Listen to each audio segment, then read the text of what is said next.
United States Army for 2 years, drafted. And then I got out of the military, went to college, and graduated in 1963 in a BSEE degree. Since then, I have been in a graduate program for nuclear engineering. Also, I've taken pre-med, and I've been working contracts since 1963 also for NASA, Department of Energy, and several other electronic firms in the Washington, D.C. area.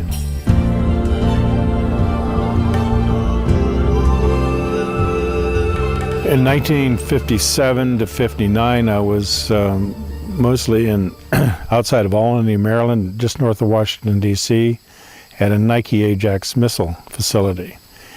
I was a radar operator. In May of 1958, about 6 a.m., and the reason I knew it was 6 is because that's when everybody got up. I looked out the window. At first I heard a sound. It sounded like a pulsating transformer.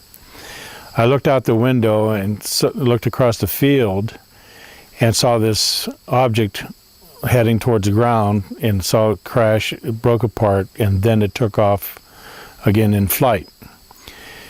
I immediately got dressed, went up onto the hill where the radar was, got a telescope that we tracked a North Star with to line our radar antennas, and sat and mounted on that radar and looked at the pieces that were laying across the field.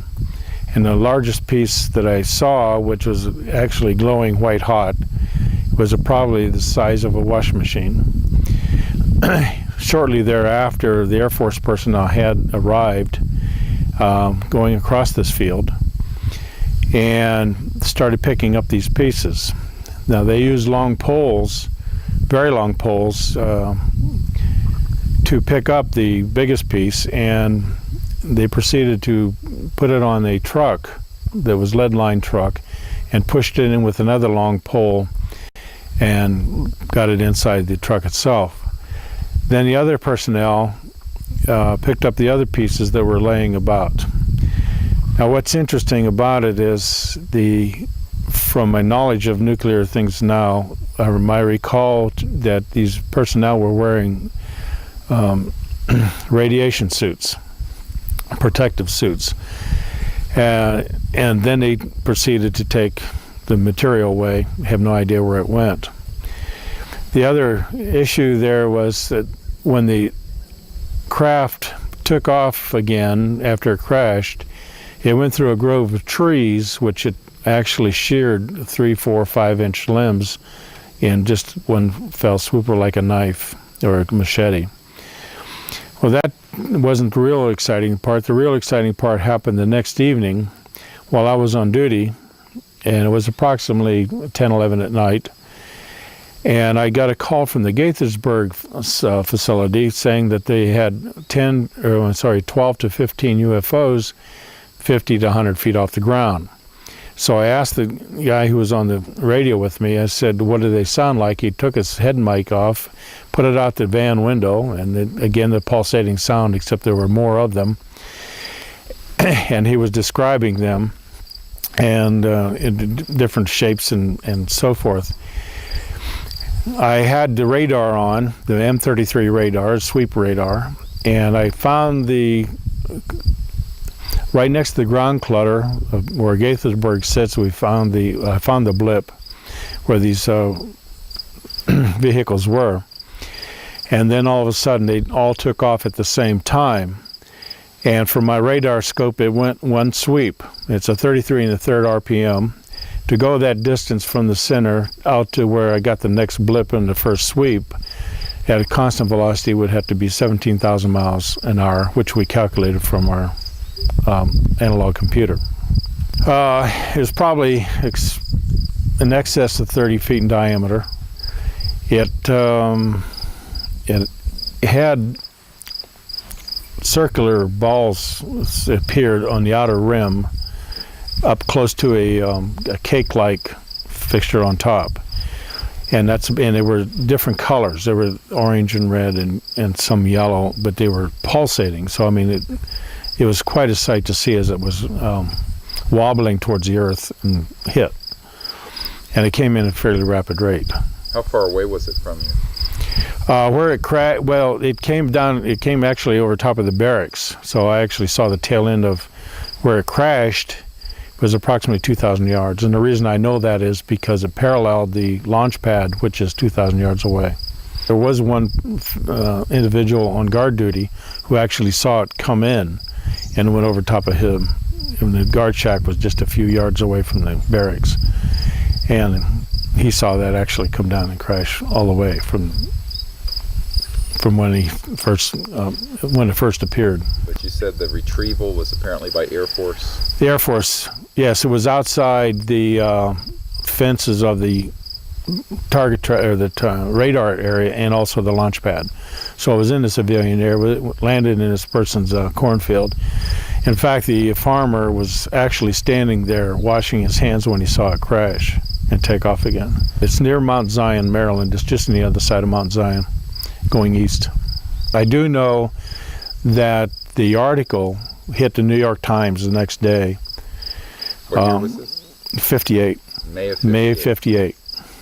The directive came down not to mention this to anybody anyway. But it, of course, by this time was already out in newspapers. What did occur was when I tracked the next night, I tracked those vehicles that were taking off. There was a question as to what they really were, and the general came back and said, well, those were helicopters, and they were doing some Navy, Army, Air Force maneuvers. So that was... And we all had a big laugh about that one. That was the cover story used, yes. And obviously there were other people had radars on it. I actually saw those go off also. I had another one which I can't say too much about. I can't say where I was. I was at a facility in California, that's all I can say, and I was doing particular classified work. Set aside from what was actually happening there. It was a completely different scenario. The only thing I can say is it was occurring at the same time that our astronauts were doing a loop around the moon and back again. On their trip to that moon, or to the moon itself, I heard the expression of the bogey coming in at 11 o'clock. Well, familiar with that particular term, I perked my ears and started listening a little bit and discovered that Houston and the astronauts were talking back and forth about a collision. And the astronauts asked for permission to do avoidance for a collision, and Houston finally granted that permission to do that. And after the comm links settled down a little bit, the astronauts said it's not necessary. They are now paralleling our course, and there was a discussion as to what was paralleling that course. There was another type of ship. There were portals there that they could see in. They could see beings of some sort. They did not describe these beings. They just took photographs. And after a while, a few thousand miles, and then they took off from the capsule that they were flying in and went away. They just said it was saucer-like. A saucer-like craft. Craft, yes. That was paralleling their craft. Actually paralleling their craft. And it was just far enough away they couldn't really distinguish. They saw movement. They saw somebody moving inside there, and inside that ship. This is before the landing, yes. It was probably in 68, 67 maybe, somewhere in that time frame. All they said was, there they go, and they went out of sight almost immediately from their conversation. It was unedited because of where I was. An extremely restricted channel. As a matter of fact, when I was doing work at NASA, I got into the NASA library looking for the tapes. Never did find them. There's only one gentleman there that said I shouldn't. No, he said, like, you didn't hear anything. And I said, hear what? That was into that. In fact, the gentleman was very disturbed I was even there for what I was doing. A bogey is when you're flying is an object coming in, and normally during World War II they used those, and also Korean War, as a term for potential enemy craft approaching. And if they don't know the aircraft type, they call it a bogey. Approximately halfway to the moon. On the way to? On the way to the moon. Okay, about Yes. halfway there. Their reactions were somewhat stoic. I mean, no big thing. They didn't go, wow, look at that, look what I'm seeing. No, nothing like that at all. They just said the bogey's next to us and they're flying. Very professional. Not surprising. I don't know what instrumentation they particularly had, but they knew at their course they were going to intersect. No question about it. So they must have had some device that would tell them that. It's obvious in space, I would imagine.